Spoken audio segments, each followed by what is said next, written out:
Drop a marble into a tall jar of olive oil, and something surprising happens. It doesn't keep speeding up. Within a heartbeat, it settles into a steady, unhurried glide, falling at a single constant speed. In this problem, we uncover why and solve for that speed exactly. Here's the setup. A spherical marble of radius r and the mass m is released from rest just below the surface of the olive oil. The oil has viscosity eta and gravity pulls the marble straight down. We neglect any buoyant force from the oil.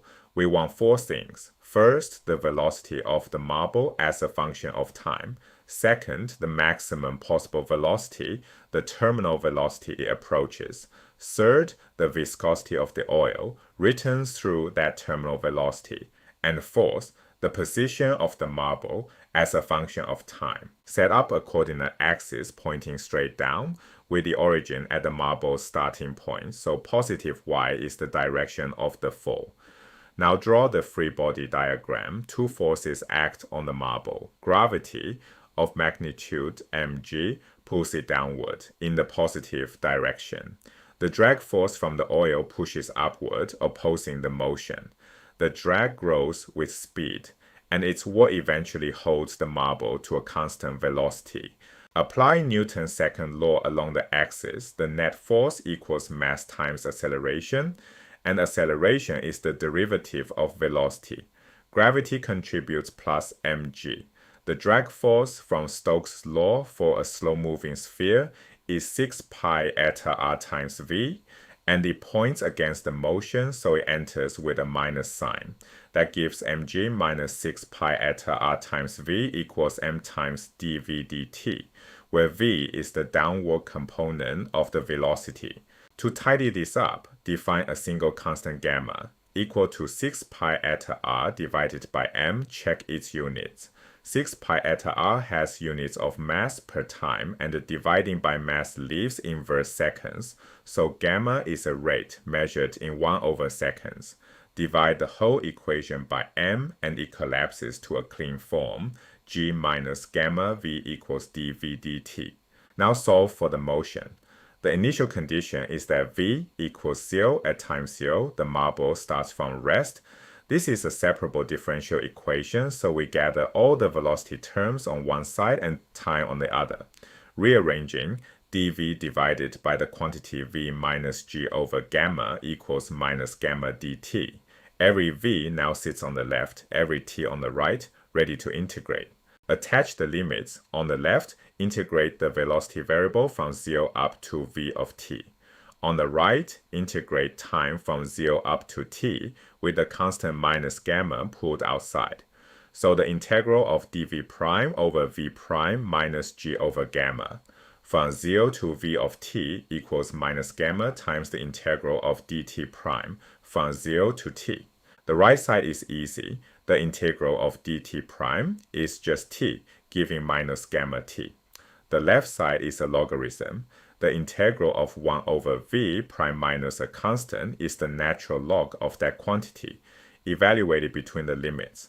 Plugging in the bounds gives the natural log of the quantity v of t minus g over gamma, divided by minus g over gamma, and that equals minus gamma t. To free v from the logarithm, exponentiate both sides. Since e to the natural log of x is just x, the left side becomes the quantity v of t minus g over gamma, divided by minus g over gamma, and that equals e to the minus gamma t. Now solve for v. Multiply through by minus g over gamma and rearrange. And the velocity as a function of time is v of t equals g over gamma, times the quantity 1 minus e to the minus gamma t. Written out fully, that's mg over 6 pi eta r, times 1 minus e to the minus 6 pi eta r over m times t. Picture this curve. Plot v of t against time using the given values. Radius r of 5 times 10 to the minus 3 meters. Viscosity eta of 8.1 times 10 to the minus 2 kilograms per meter per second. Mass m of 4.08 times 10 to the minus 3 kilograms. And the ratio g over gamma equal to 5.24 meters per second.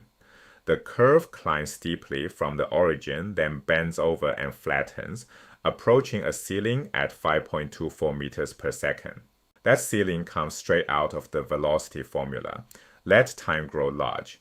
The exponential term e to the minus 6 pi eta r over m times t decays towards 0.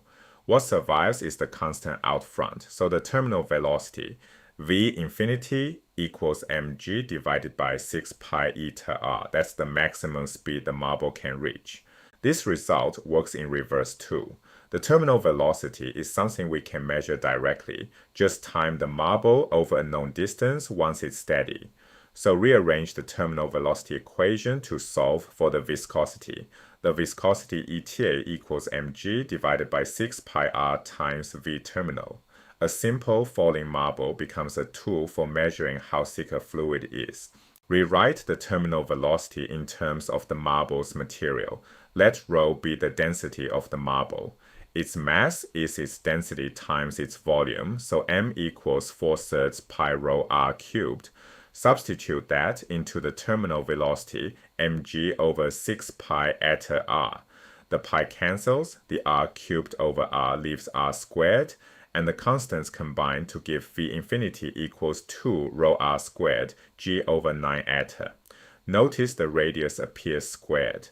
Double the marble's radius, and its terminal speed quadruples. Bigger marbles fall faster.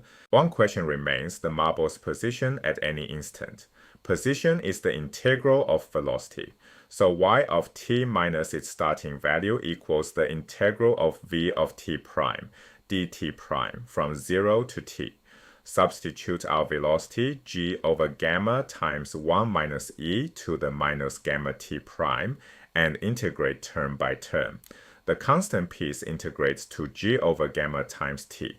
The exponential piece integrates to g over gamma squared times the quantity e to the minus gamma t minus 1. With y of 0 set to 0, the position is y of t equals g over gamma times t plus g over gamma squared times the quantity e to the minus gamma t minus 1. 4 questions, 4 answers.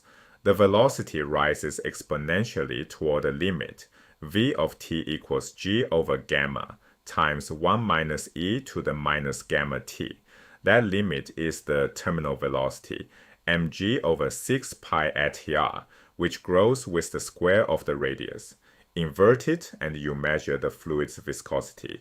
Integrate it and you get the position. One balance, gravity against drag, governs the entire descent. To practice what you just learned, this course has free exercises and AI-graded feedback on ludium.ai. The link is in the description.